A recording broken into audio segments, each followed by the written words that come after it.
Hey YouTubers, Mike Martin's here, Mike Martin's channel. Happy Friday, it's still Friday. I got an article I want to kind of bring up with you, for you guys and kind of go through something with you guys that's very important. Especially, this is going to affect every English-speaking nation that's holding back on raising rates, and it's very crucial. We had a lot of people on the phone, we had a lot of experts on the phone on my show from different angles, left, right, center, and from up top, forecasting that Australia will raise interest rates because it's very crucial. Canada's held back, the UK's cut back on holding rates, but how are they going to catch up with the rest of the world, economic-wise, if they're not hedging against their inflation, right? I think unless Australia is buying up huge tonnage of gold that we don't know about, unless Australia is in the scenes that we don't know, like hidden, has been buying a couple of 100 tons of gold every quarter or something, and we don't know about it, and putting gold in their reserves to help monetize, or removing currency from their system to kind of macro, or remove as much currency from their system to kind of hedge against inflation, right? There's a couple of tools that could be used to help with that, but the easiest way is just raising interest rates, and that's been the go-to tool for economies to kind of resurrect themselves from inflation kicking in. So let me get to my point. Here's the video I did here. Australia interest rates going up 4 days ago, and man, was I dead wrong. I thought they were going to raise rates, and man, was I dead wrong. Interest rate cut will see Aussie dollar fall well below the 70 US cent, economist says. So, they did not raise interest rates. They held them. That is scary. This is like very... Okay, what it is we haven't done this in human history before, where we set interest rates to these record lows. We haven't done that before in history. This is the first time we're artificially raising rates, deflating people's wealth, taking up people's wealth, okay? Because before all this crap happened, up in 2005, you could get a bank account paying you 4.55% off your bank account, depending on where you're banking with, right? Now you get nothing on your bank account because the money is completely useless. I mean, it's not useless, but completely devalued. And people's wealth was just stolen pretty much overnight by deflating this. Now, we've never done this before, okay? I mean, the Romans did when they started adding copper and other metals to their gold coins, and to kind of expand the gold currency a bit more. And that's when Rome started to see a lot of financial and economic problems. We're not going to get into that right now. I honestly thought, hand to God, I honestly thought that Australia would raise interest rates to protect this country. Like, it would correct its housing crisis, which it's in right now. And they're doing this to correct a housing crisis that's backed on... an economy that's backed on housing.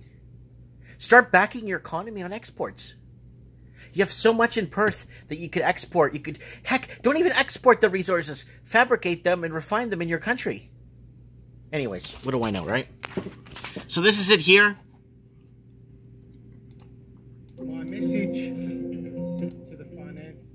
to the financial sector today, it's got music on it, is that the misconduct must end. Oh, this is the final report from the Royal Commission report, so this has nothing to do with them not raising rates. So let's read this here.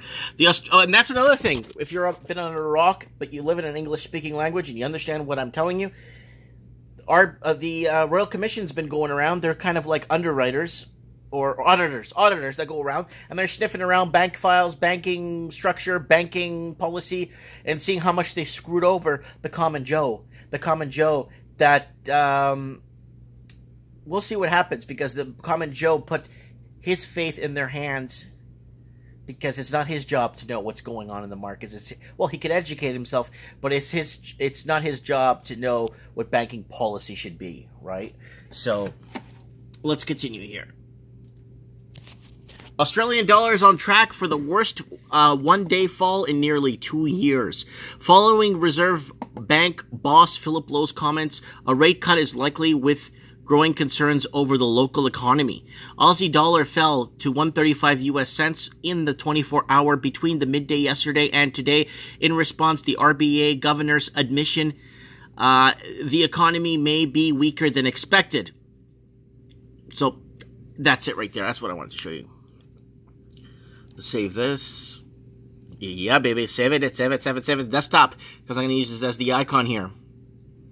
But economists are more bullish and central bank will be forced to lower rates twice by December, likely in the second half of the year after the federal election.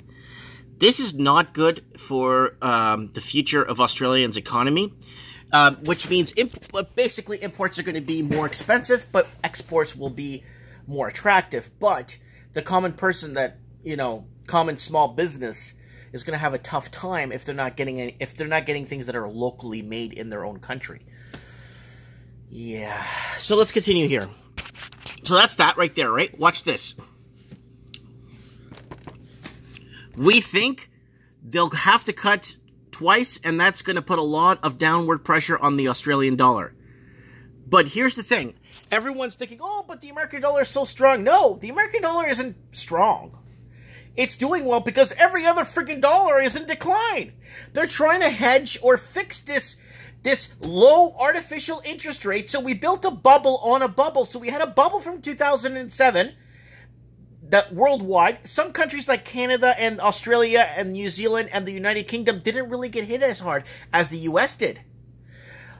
All those other English-speaking countries during the 2007 crash didn't follow suit to lower rates to attract more spending, I guess, free money. But now we're playing musical chairs today. Prices down to no one going out to auctions anymore. Nothing selling in Sydney. Nothing selling in Melbourne. Nothing selling in Auckland. Ever since they put the foreign buyers tax in New Zealand, it's been a disaster. It's like what 20, 30 months now in the UK where London where house prices are falling. You get the exact reverse in Dublin where prices are skyrocketing. So the unaffected countries are getting affected now. Edinburgh's getting affected now. They're going skyrocketing. They're skyrocketing themselves in pricing. So this is a big deal, guys. It's actually a very big deal. So watch this. AMP Capital chief economist Shane agrees RBA will have to cut rates twice this year, which will trigger an Aussie dollar to fall below 70 cents US. But he says strong commodity prices will ensure a slide isn't a dramatic. Dr. Oliver told News that the expected US rate hike would compound the weakness of the Australian currency. If interest rates have been falling below those in the US, then that just makes it less attractive to park your money in Australian dollars. There you go. That's also one I didn't mention. Versus US dollars, he said. So are we going to see a runoff on the banks in Australia like they did in Argentina and Cyprus and Greece, where people were exchanging their local currency into US dollars to hedge against a crash? Or are Australians going to be smart and buy silver and gold and hedge against that? Westpac senior currency strategist Sean said a cut will equal a very sharp fall in Aussie. So that's it. Right here. Such policies, I quote, such policies possess of significant risks of the future value of the Australian dollar, including the risk of the Australian experiences a currency crisis. So now Australia is going to put itself in a currency crisis. You know why? Because we're blueprinting as we go. There's no playbook for what's happening right here. We have never artificially lowered rates like we have ever. We've always had everything to a trend where it's feasible. And that's why this housing crisis, I've been talking about this I've been predicting a 40% crash for years now. Because it's way above, and the black swan will come in and swoop in and start correcting things real quick in a heartbeat. Because it's a very, very unpredictable market we're in right now, period. Because the playbook's not there for this one, guys. We'll keep watching. I'll get some people on my show, and we'll start looking at different angles on where things are headed. Even the best economist on the planet won't tell you. You know why? because we're playing with a whole different team. Let me know, comment below.